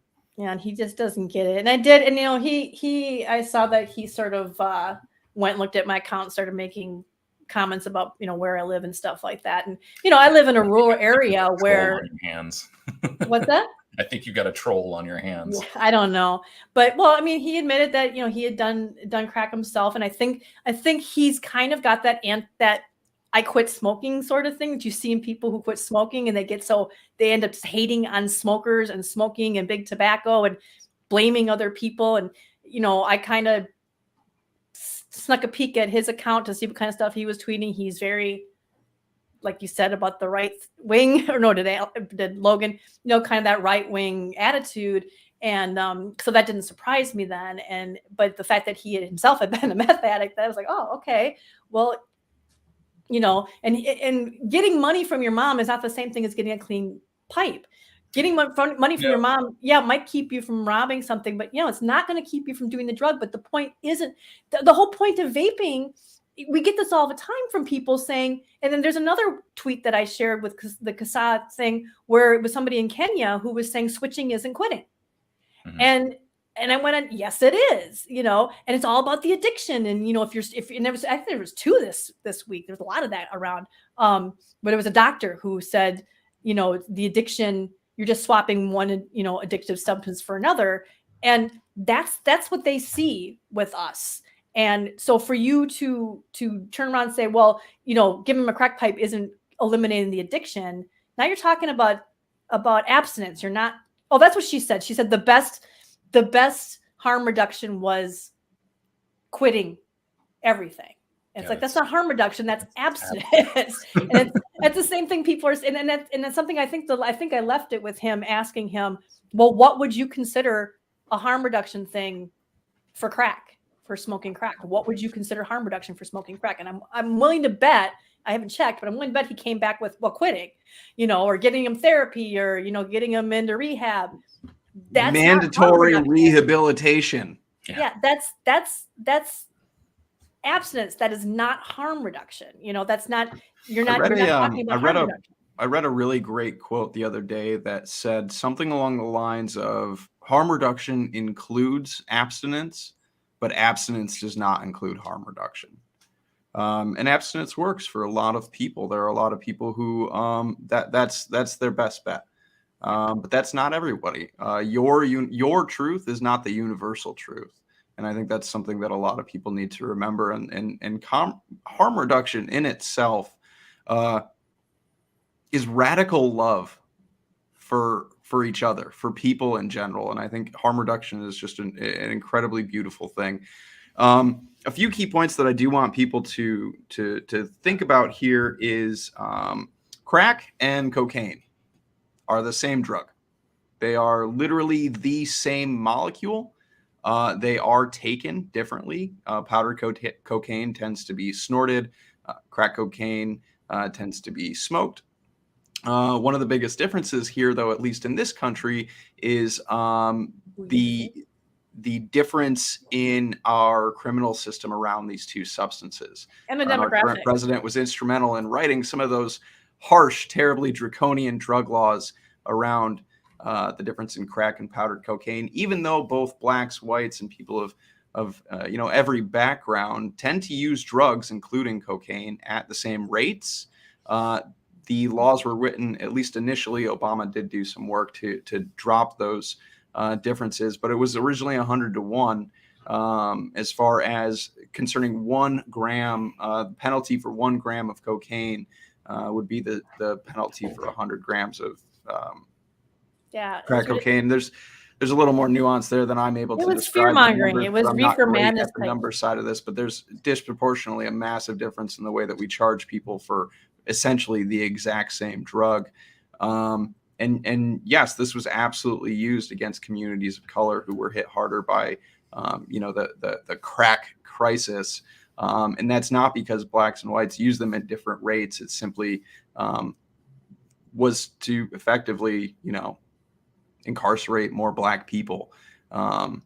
This whole thing about crack pipes, this whole discourse is really disgusting, to say the least. And the reactions from a lot of people online have just been abhorrent and lack any sense of empathy and compassion for other people. And it's really difficult to watch, which is why over the last week, I was really vocal on Twitter about this, because, I give a shit about people, regardless of the drugs that they use. And I think most of us, not most of us, all of us should be the same way. But these are proven, these are evidence-based, proven strategies that not only reduce harm, save lives, but they make everybody safer. Your entire community is safer with policies that distribute clean needles and clean hardware, clean pipes. Harm reduction like this just saves lives. It doesn't enable anything other than life. That's what harm reduction does. That's what your vapor product does, your e-cigarette. That's what clean needles do. That's what clean pipes do.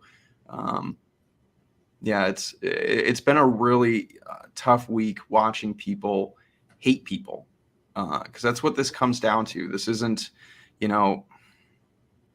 That's what this comes down to. Human beings have been using drugs since the dawn of time. And that's something that we need to acknowledge. And that's what harm reduction acknowledges. And it's difficult. Like people who are opposed to harm reduction, my question is, why are you anti-human? Why are you against humans? What's the issue here? This idea of hard drugs, soft drugs, dangerous drugs. I saw a comment in chat about dangerous drugs. The thing that makes drug use dangerous are the policies around drug use, the illegality of drugs, the lack of regulation, the lack of safe supply, the lack of harm reduction services. Those are the things that make drug use the most dangerous. Are there inherent dangers and risks associated with drugs themselves? Yes, absolutely. But they're magnified tenfold, 100-fold because of the policies around them. That's what makes drug use so dangerous, not the drugs themselves. Right. Alcohol is a great example of this. Alcohol is considered, if we look at, the risks of drugs out there, alcohol is actually one of the most dangerous drugs that exists. But why are we not losing 100,000 plus people a year to alcohol? It's because it's regulated, because we have a safe supply. I don't want to take away from, I feel like we should just end it there, but I did want to answer one question from the chat, from Mallory. I believe maybe this is a rhetorical question, because I think a lot of us already know the answer to this, but in case folks are wondering, Mallory Gates's question is: the FDA approved the very low nicotine content cigarette that reduces nicotine in cigarettes. Is this harm reduction? And I think there's a nuanced answer here. Sure. So, on one hand, I think, and we've said this before, in the marketplace, the availability of lower nicotine content cigarettes, I think, is perfectly fine.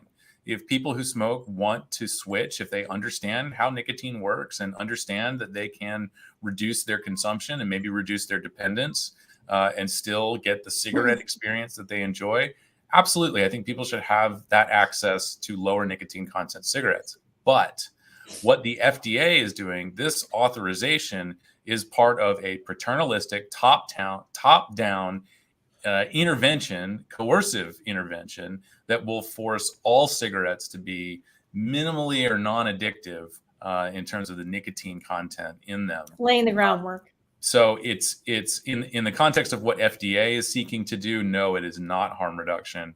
It is just more browbeating, and of course, more fuel on the fire for underground markets. And of course, it's still a cigarette. It's all the harm and none of the pleasure. Right. I mean, it does. Okay, and it's hard to understand. I think we talked about this last time I was on. Is that they did not get authorization to say that their product reduces harm. Okay, it does not reduce harm. It reduces exposure. And the exposure it reduces is nicotine. So that's why it's very nuanced. It doesn't reduce carcinogens. It doesn't reduce CO2. It doesn't reduce any of the other toxic chemicals, if you want to call it that, or any of the other stuff.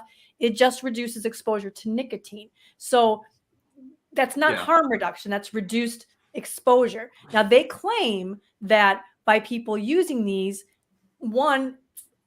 kids who use these won't, and again, this all comes down to every cigarette has to be VLN. And that's what this is laying the groundwork for. They had to make it look like it was a good thing, a good idea to have everything be made VLN. But so they claim that this will keep kids from ever getting addicted. So 10, 15, 20 years down the line, when all of the old people who smoke die off, then we'll have this utopia of nobody addicted to nicotine. So that's their harm reduction view of things, is that's how they're reducing harm. They're reducing future harm, not harm to the individual at this point. And that the only claim they're supposed to make is that nicotine exposure is reduced, clearly, because there's no, it's barely any nicotine in there. But I gotta correct something here. The claim that they're actually being authorized to use is actually a therapeutic claim. It says that using these cigarettes can help you reduce your consumption of nicotine. Right. That's not an exposure claim. That's actually saying therapy, which the FDA has gotten completely wrong. True, but it's not a reduced harm thing. Yeah, it's not. It's under like, any circumstances. It's not harm reduction, future or present. At all. Yeah. No, and that's funny because the guy on Twitter asked me that same question, and I told him, no, it's not harm reduction. But they can make certain claims, and because the anti-nicotine and tobacco zealots have worked so hard to demonize nicotine for so long, that the average person will see, oh, reduces nicotine, must be safer, it must be reducing harm.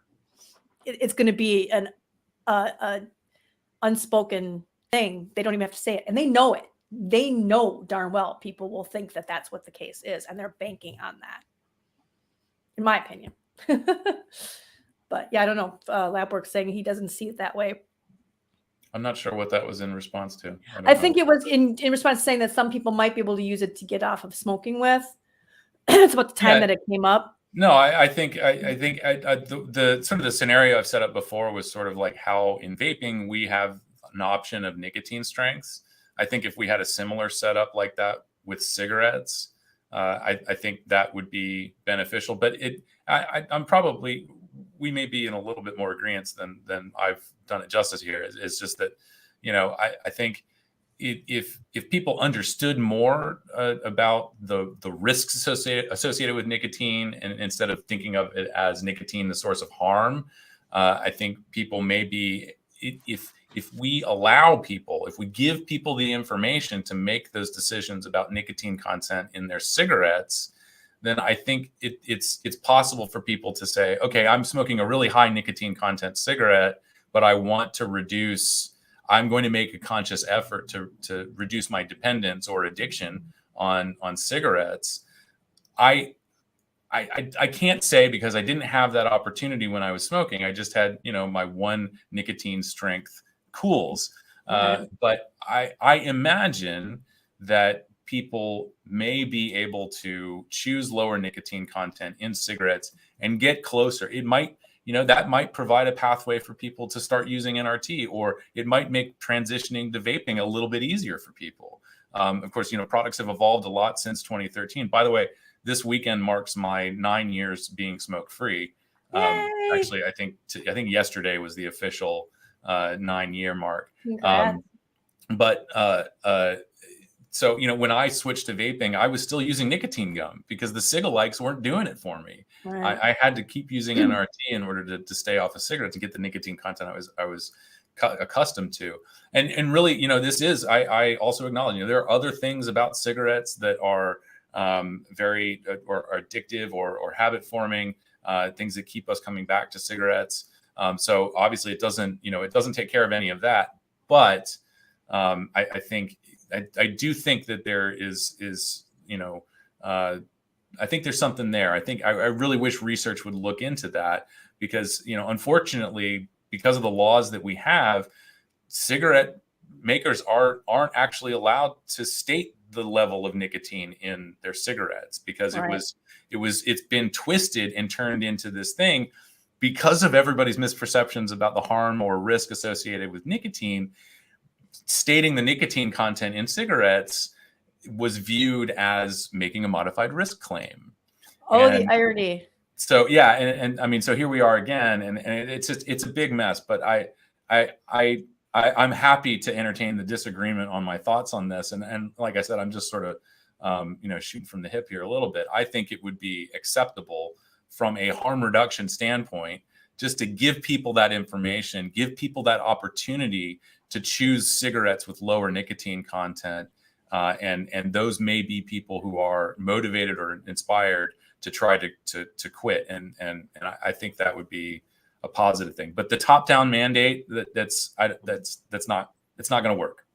And most of the studies, I mean, they did have studies that showed that there wasn't compensation. People did not smoke more. And we had this conversation last time that they didn't smoke more and such like that, but they had huge dropout rates from the studies. The people are like, screw this. And it was clinical studies. So, I mean, some of them, they were forced to stay in hotels, and they could only get what they got. And that makes a difference compared to somebody who can choose a whole bunch of nicotine stuff. But my concern is that, okay, this person is trying to step down, which now they can't step down because really they don't know what everything else has. They either have way high nicotine or whatever they're using, and then very low. So it's a dramatic, almost cold turkey type of thing. And yes, this would address that hand to mouth thing and the habit part, because we know it's not just the nicotine, was why people keep, I did not, after a year after having my kids, go back to smoking because I was still addicted to nicotine. Clearly, it had been out of my system for over a year. So there's something else. But the thing is that by putting these out there, people are like, oh, I can just use that.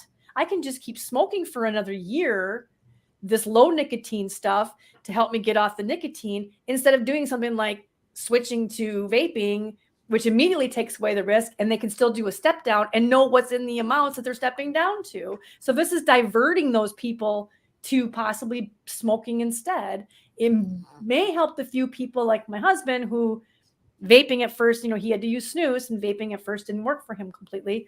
But who knows, he'd probably still be using those and then using snus and have a patch on. And, I mean, Yeah, I just don't like the idea of it. But anyhow, we digress completely from. We've gotten completely off the rails here, and we're keeping. But no, that's not harm reduction. Past the time in general. So anyway, thanks everybody for showing up and participating in our lively discussion throughout the podcast. Logan, you want to take us out? Absolutely. And before we go, again, the question was, who doesn't deserve harm reduction? Everyone does. Everyone deserves harm reduction. No matter the level. As far as the way that we look at people, the way that we treat people, we see a lot, at least I see a lot, in communities of people who use drugs. The idea of hard drugs, soft drugs, my drugs are better than your drugs, my drug use is better than your drug use. And I think all of that is something that we desperately need to move away from and replace all of that with a little bit more empathy, love, and compassion for each other and our journeys and our struggles, cumulatively.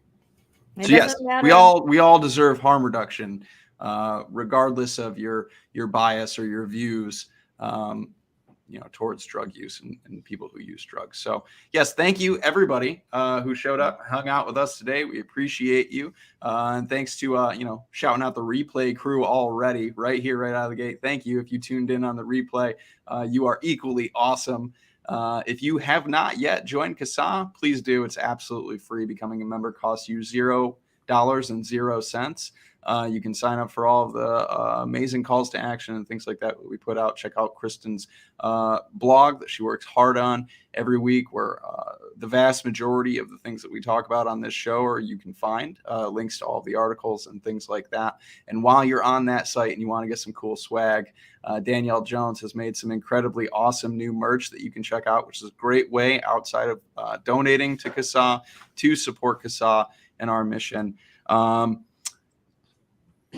podcast. Sorry, my brain just took a massive fart there for a second. The podcast.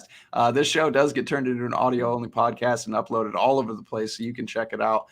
Check out SoundCloud. Follow us on SoundCloud. That's where we upload to natively, and that's where I get the best analytics. If you're following on other platforms, that's dope too. But if you have a SoundCloud, check us out on SoundCloud at CASA Media. Follow there. Tune in.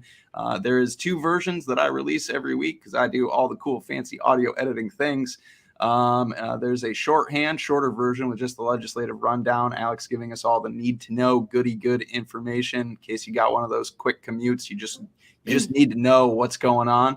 You can check that out, or you can turn into the full episode as well.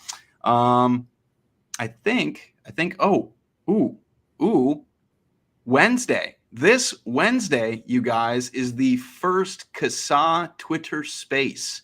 We're going to be doing a Twitter space.